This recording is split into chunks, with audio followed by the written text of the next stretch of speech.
This is going to be a bit of a different format for me, since most of the very limited videos I've recorded so far were short videos. But here I am working at 12 a.m., so I thought that this might be the best time to review one of my favorite trilogies of all time by one of my favorite fantasy writers of all time. This is the Farseer Trilogy by Robin Hobb. I'll try to split it into a short version and a long version. The short version, read the first two books. They contain some of the finest character writing the fantasy genre has produced, and you will not regret a single hour. The third book is where readers split down the middle, and I will be straight with you about why. Taken as a whole, this is one of the most emotionally punishing and rewarding trilogies in modern fantasy, and it is the front door to a 16-book saga that a lot of people are ending up giving years of their life to go through. I believe that if you go in knowing what it is, it will be a rewarding experience. Go in expecting a power fantasy, and you'll probably find yourself looking for an exit from book one. Now, the longer version for those that are willing to stay. What you're actually signing up for. The pitch sounds like a wish fulfillment. A royal abandoned at the castle gate as a boy of 6, secretly trained to kill for the crown. There is hidden magic running in the bloodline. There is court intrigue. There is a kingdom under siege and a teenager that basically everyone in power does not admit he exists. That pitch is a trap, and a very good one. Fitz Chivalry Farseer is the unacknowledged son of Prince Chivalry, heir to the throne of the Six Duchies. When Fitz shows up, his father is sent into abdication, and Fitz is left to be raised by Burridge, the gruff stablemaster on the edges of a court that mostly wishes he did not exist. The one person who finds a use for him is King Shrewd, who has the boy quietly tutor in the arts of being an assassin. So Fitz grows up learning weaponry, scribing, courtly manners, and how to kill a man without anyone noticing. All the while, the kingdom is being torn apart from the coast inwards, raided by people that do something unspeakable to the people that they take. The whole story is told in first person by an older Fitz looking back on his own life, which is the engine that makes the entire thing work, because you learn the world at the exact pace he does as a confused child first and a very young man later. Nothing about the opening grabs you by the collar. It just slowly closes its hands around you until a few hundred pages in, you are so invested, you realize you would do anything to keep these people safe. There are two magics that run through the trilogy, the skill and the wit. The skill is the prestigious telepathic magic of the royal line, the proper sanctioned power. The wit is older, dirtier, it's despised. It is an animal bond magic that lets a person link minds with a creature. Society treats wit users with an open contempt, and Fitz has to live a hidden, closeted life around it. It is also where the warm center of the whole trilogy lives, because the wit gives Fitz his bond with a wolf named Night Eyes. The books have a soul, and it's definitely that wolf. People love the book mainly for the characters, and honestly, that is the main thing, and it's more than enough. Fitz is one of the most fully realized protagonists in the genre, in large part because Hobb is brave enough to write him as a genuinely believable child and then a genuinely believable teenager, mistakes and all. He misreads people, he takes proud and stupid and loyal decisions, and he does mistakes all around. He's thick about things that the readers have already worked out in the way actual young people are thick. Some readers find this maddening. I find it the whole point. You are not watching a chosen one move through a plot. You are watching a person become himself, badly at the beginning and then better over the course of 3 books. The supporting cast is just as carefully drawn.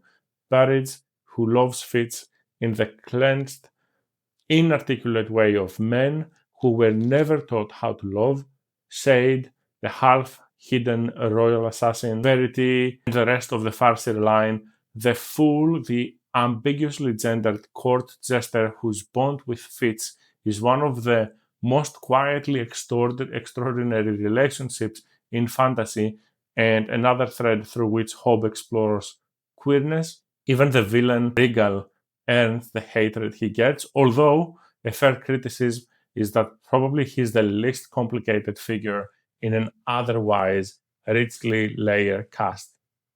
And the prose, Hobb writes beautifully without even turning purple. The world of Backkeep and the Six Duchies feel lived in rather than described at you. People reach for Tolkien and Le Guin as comparisons, and while this part is a little bit of a marketing, the Le Guin comparison in particular is fair. It is fantasy that cares more about the inner life of a person than about the fate of a nation, even though nations are falling during the trilogy. Something that you probably need to realize is that Robin Hobb has no interest in making you feel powerful. She's interested in making you feel everything.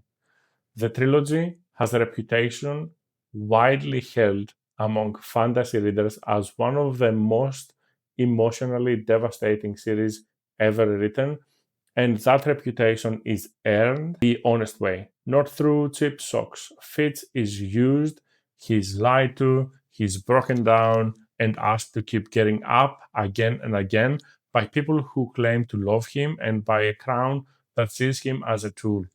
The quiet moments hurt as much as the loud ones, and Hobb is entirely willing to wound you through animals Fitz bonds with, which is the single most common reason I've seen readers put the books down and walk away. Be ready for that. It is not gracious, but it is real and it lands. If you have ever loved a character so much that the author hurting them felt like a personal betrayal, this is that experience, stretched across 3 volumes. People do not recommend these books because they are nice time. They recommend them because they leave a mark. Where it gets divisive, I promise to be straight, and so here it is. The first 2 books, Assassin's Apprentice and Loyal Assassin, are close to consensus greats. Royal Assassin in particular is where most readers say the trilogy hits its full height. The third book, Assassin's Quest, is a genuine fault line, and you should know that before you commit. The complaints are consistent. It is long, it is slow, and a sizable chunk of readers find it bloated, a slog through hundreds of pages where the plot barely moves and the resolution underwhelms. Some go further and say the retroactively exposes flaws in the first 2 books that the momentum had let them forgive. The other recurring gripe, which applies across all 3 books but picks here, is Fitz himself, the blind loyalty he keeps offering people who do not deserve it, and the frustrating decisions he makes when you can see the better choice from a mile off. Here is the other side, though, because it is just as real. A large group of readers consider Assassin's Quest the emotional peak of the entire trilogy, the place where relationships you have spent 2 books building finally pay off in full. The Fitz and Night Eyes bond in particular does some of its best work here. So this is not a case of a series falling apart. It is a case of a deliberate, demanding character-first finale that asks a lot of patience and rewards it unevenly depending on what you came for. By honest read, the back half of book 3 tests you, and the people who bounce off it are not wrong to, but if books 1 and 2 landed for you, the ending is worth pushing through because the emotional dividend is paid to the reader who stayed. Just do not expect a tidy, propulsive climax. That is not the book Hobb wrote. Where it sits in the genre currently, this is not a niche pick. The Farseer Trilogy was Margaret Astrid Lindholm's Ogden's debut under the name Robin Hobb. It was a critical and commercial success out of the gate, and it launched the realm of the Elderlings, a saga that now runs to 16 books and is widely treated as complete. Her work has sold more than 4 million copies. The Times once called her one of the great modern fantasy writers. The pull quote everyone knows is from George R.R. Martin, fantasy as it ought to be written. Lin-Manuel Miranda is also a vocal fan. He turns up routinely near the top of reader-voted lists of the best fantasy series ever written. If you want a single sentence on its standing, is one of the small handful of Tolkien trilogies that serious fantasy readers treat as required reading, and the one most often named when people argue that the genre can do interior character-driven work as well as any literary novel. It is also a gateway, and you should know that going in. Finishing the Farseer does not close the story. It opens it. The Live Ship Traders and the Tony Mann trilogies, the Rain Wild Chronicles and the Fitz and the Fool trilogy all branch from here. Plenty of people who pick up Assassin's Apprentice as a standalone find themselves 16 books deep a year later. Who should read it and who should wait? Read it if you want character over spectacle, if you like a slow burn that earns its feelings, and if you have wanted a fantasy that treats grief and loyalty and identity as seriously as it treats magic and politics.